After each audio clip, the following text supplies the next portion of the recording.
युद्ध में बुरी तरह से हार जाने के बाद दुर्योधन घबरा गया था। फिर उसे पहले से ही मालूम था कि भीष्म मेरी चालों को पसंद नहीं करते, यही नहीं घृणा की दृष्टि से देखते हैं। इसी कारण खिसियाकर उसने भीष्म को खूब जलीकटी सुनाई। दुर्योधन की इन मूर्खता भरी बातों पर भीष्म को जरा हंसी सी आई।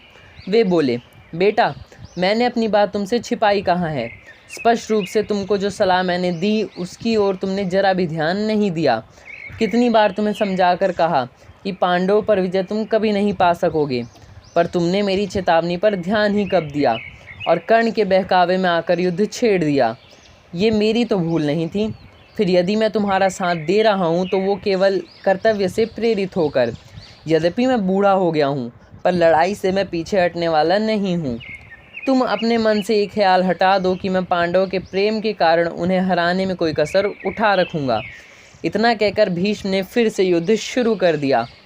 इधर पांडवों की सेना में आनंद छाया हुआ था।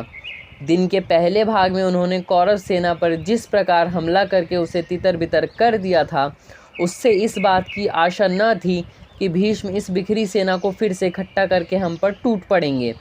पर उनका ये विचार गलत साबित हुआ। भीष्म ने ऐसा भयानक हमला किया कि पांडव सेना के पांव उखड़ गए। ऐसा प्रेरित होने लगा मानो भीष्म ने माया से अपने को एक से अनेक बना लिया हो। जिधर देखो उधर भीष्म भीष्म दिखाई देते थे।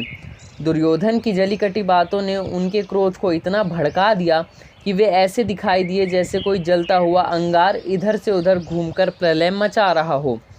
जो भी भीष्म के सामने आया भस्म हो गया, जैसे पतंग आग में गिरकर भस्म हो जाती है।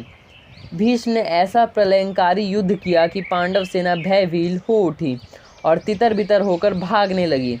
श्री कृष्ण, अर्जुन और शिखंडी के प्रयत्नों के बावजूद सेना अनुशासन न रख सकी।